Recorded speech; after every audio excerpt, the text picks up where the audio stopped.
தேநீரும் தேடலும் நேர்களுக்கு வணக்கம். தேனி நகரத்தில் மாவட்ட ஆட்சியர் அலுவலகம் முன்பாக கடந்த வெள்ளிக்கிழமை 10,000க்கும் மேற்பட்டவர்கள் கலந்து கொண்ட ஆர்ப்பாட்டம் நடைபெற்றது. இன்றைய ஆளுங்கட்சி, எதிர்க்கட்சி உட்பட தமிழ்நாட்டின் முக்கியமான கட்சிகள் அனைத்தும் பங்கேற்ற அந்த போராட்டம் பழங்குடியின மக்களின் வன உரிமையை பாதுகாப்பதற்காக நடந்திருக்கிறது. இது பற்றி நம்முடன் விரிவாக பேசுவதற்கு தோழர் மூத்த பத்திரிகையாளர் ஆக்கு அவர்கள் இணைந்திருக்கிறார். வணக்கம் ஆக்கு. இந்த பழங்குடியின மக்களுக்காக நடந்த போராட்டத்தின் முக்கியத்துவம் என்ன என்பதை கொஞ்சம் விளக்குங்கள் ஆக்கு.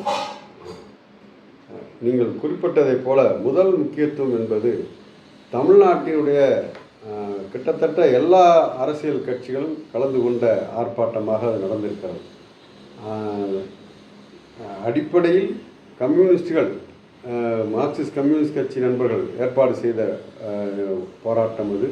ஆனால் அதில் திமுக நாடாளுமன்ற உறுப்பினர், தாவேகாவினுடைய மாவட்ட செயலாளர் என்று பிறகு அமமுக உள்ளிட்ட பல்வேறு கட்சிகள், அதிமுக தலைவர்கள் என்று அநேகமாக அனைத்து கட்சிகளையும் சேர்ந்தவர்கள் அதில் பங்கேற்றிருக்கிறார்கள். அது ஒரு முக்கியமான நிகழ்ச்சி போக்கு, வளர்ச்சி போக்கு என்று நான் கருதுகிறேன். இந்த போராட்டம் எதற்காக நடந்திருக்கிறது என்றால், தேனியிலே அந்த மேகமலை, வருசநாடு ஆகிய பகுதிகளை ஒட்டிய 98 கிராமங்கள், அந்த கிராமங்களில் வாழ்ந்து கொண்டிருக்கிற மக்கள் நூற்றுக்கணக்கான ஆண்டுகளாக அங்கே குடியிருக்கிறார்கள். திடீரென்று அவர்களை வெளியேற்றுவதற்கு ஆணை பிறப்பிக்கப்பட்டிருக்கிறது உச்ச நீதிமன்றத்தால். அந்த உச்ச நீதிமன்றத்தில் இந்த வழக்கில் தீர்ப்பளித்த போது நீதிபதிகள் கடந்த மே மாதம் இவர்களை செப்டம்பர் மாதத்திற்குள் அந்த பகுதியிலிருந்து வெளியேற்றிவிட வேண்டும் என்று மட்டும் சொல்லவில்லை, அதற்கு துணை இராணுவத்தையும் கூட பயன்படுத்தலாம் என்று ஆணையிட்டிருக்கிறார்கள். அதற்கான நடவடிக்கைகள் தொடங்குகிற நிலையில தான் அந்த மக்கள் பதறுகிறார்கள். நாங்கள் காலங்காலமாக இங்கு வாழ்ந்து வருகிறோம், திடீரென்று எங்களை அப்புறப்படுத்தினால் எங்கே போவது, எங்களுக்கான மாற்று இடம் என்ன என்ற அந்த கேள்விகளெல்லாம் அவருடைய மனதில் வேதனைகளாக குடியேறுகிற போது தான் இத்தனை அரசியல் இயக்கங்கள் சேர்ந்து அவர்களுக்காக குரல் கொடுத்திருக்கின்றன. மாவட்ட ஆட்சியர் அலுவலகம் முன்னால் நடந்த அந்த ஆர்ப்பாட்டத்தில் 10,000க்கும் மேற்பட்டவர்கள் கலந்து கொண்டிருக்கிறார்கள். அந்த குறிப்பாக பழங்குடி மக்கள், அந்த பழங்குடி மக்கள் மட்டும் இல்லாமல் பழங்குடி அல்லாதவர்களும் கூட அங்கே காலங்காலமாக வாழ்ந்து கொண்டிருக்கிறார்கள், விவசாயம் செய்து கொண்டிருக்கிறார்கள். அவர்களுக்கும் இதே பிரச்சனை இருக்கிறது. எனவே இவ்வளவு பெரிய ஆர்ப்பாட்டம் நடந்திருப்பது என்பது இப்படி ஒரு குறிப்பிட்ட பகுதி மக்களுக்காக மற்றவர்களும் சேர்ந்து ஆதரவு குரல் கொடுத்திருக்கிறார்கள் என்பது இரண்டாவது முக்கியத்துவம் என்று நான் பார்க்கிறேன். இதன் பின்னணியில் இருப்பது நான் சொன்னதைப் போல உச்ச நீதிமன்றத்துடைய அந்த தீர்ப்பு. அந்த தீர்ப்பின் பின்னணியில் கூட ஒரு முக்கியமான அரசியல் சார்ந்த நிகழ்ச்சி போக்கள் இருக்கின்றன. என்னவென்றால் 2006ஆம் ஆண்டிலே அப்பொழுது ஒன்றிய ஆட்சியில் இருந்த ஐக்கிய முற்போக்கு கூட்டணி அரசுக்கு இடதுசாரிகள் வெளியே இருந்து ஆதரவளித்து வந்தார்கள். அப்போது கொண்டு வரப்பட்டதுதான் வன உரிமை சட்டம். 2008ஆம் ஆண்டிலிருந்து அது செயல்பாட்டுக்கும் வந்தது. ஆனால் தமிழ்நாட்டில் இன்னமும் அந்த செயல்பாட்டை 20 ஆண்டுகள் ஆகிவிட்டன, இன்னும் செயல்படுத்தப்படவே இல்லை. ஆகவே தான் இந்த குறிப்பிட்ட பிரச்சனையை தொடர்பான வழக்கிலே உச்ச நீதிமன்றம் இப்படிப்பட்ட தீர்ப்பை அளிக்க முடிந்திருக்கிறது. அந்த மக்களுடைய எதிர்காலத்தை பற்றியோ அவருடைய வாழ்வாதாரங்களை பற்றியோ எந்த கவலையும் இல்லாமல் அவர்களை வெளியேற்றும்படியாக உச்ச நீதிமன்றம் ஆணையிட்டிருக்கிறது.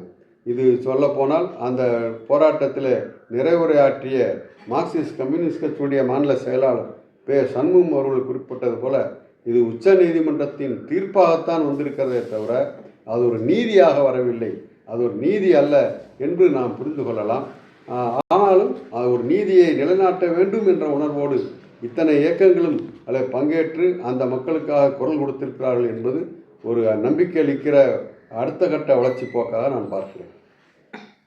தமிழக அரசு இப்பிரச்சனைக்கு தீர்வு காண எப்படிப்பட்ட நடவடிக்கைகளை எடுக்க வேண்டும் என்று நினைக்கிறீர்கள்? இந்த போராட்டத்தில் தமிழக ஆளுங்கட்சியான தமிழக வெற்றி கழகத்தினுடைய வட்டார தலைவர்களும் கலந்து கொண்டிருக்கிறார்கள். எனவே அரசின் கவனத்திற்கு இந்த கோரிக்கை எளிதிலே சென்றடையும் என்று நாம் எதிர்பார்க்கலாம். அனைத்து கட்சிகளும் வலியுறுத்தி இருப்பதைப் போல இந்த தமிழக அரசு உச்ச நீதிமன்றத்தை மீண்டும் நாட வேண்டும், சீராய்வு மனு ஒன்றை தாக்கல் செய்ய வேண்டும், வலுவான வாதங்களை அங்கு முன்வைக்க வேண்டும். அதன் மூலமாக அந்த மக்களுக்கு நீதியும் வெற்றியும் கிடைக்க செய்ய வேண்டும். அப்படிப்பட்ட என்னென்றால் இதில் உச்சநீதிமன்றத்தின் ஆணைப்படி தான் இந்த அச்சம் ஏற்பட்டிருக்க, ஆணைப்படி நடவடிக்கை எடுக்கப்படும் என்ற பின்னணியில் தான் இந்த போராட்டம் நடந்திருக்கிறது. இப்பொழுது இந்த போராட்டத்தை ஒட்டி மாவட்ட ஆட்சியரை சந்தித்த தலைவர்கள் அவரிடம் சில கோரிக்கைகளை வைத்திருக்கிறார்கள். உச்சநீதிமன்றத்திலே சீராய்வு மனு தாக்கல் செய்து இறுதி ஆணை வருகிற வரைக்கும் எந்த நடவடிக்கையும் எடுக்கக்கூடாது, இந்த மக்களை அப்புறப்படுத்தக்கூடாது. இன்னொரு பக்கம் இவர்களுக்கான சான்றிதழ்கள், குடிமனை பட்டா உள்ளிட்ட அந்த ஏற்பாடுகள் நெடுங்காலமாக நிலுவையில் இருக்கின்றன. அவற்றையெல்லாம் நிறைவேற்றுவதற்கு நடவடிக்கை எடுக்க வேண்டும் என்ற கோரிக்கையை வைத்திருக்கிறார்கள். அவற்றையெல்லாம் பரிசீலிப்பதாகவும் உரிய நடவடிக்கை எடுப்பதாகவும் மாவட்ட ஆட்சியர் உறுதியளித்திருக்கிறார் என்பது ஒரு நம்பிக்கைக்குரிய அடுத்த இன்னொரு செய்தியாகவும் வந்திருக்கிறது. ஆகவே இந்த நம்பிக்கையை வலுப்படுத்தும் வகையில் தமிழக அரசு உச்சநீதிமன்றத்தை நாடி இந்த சீராய்வு மனுவை தாக்கல் செய்து வலுவான முறையில் வழக்கை நடத்தி வெற்றியை பெற்றுத்தர வேண்டும்.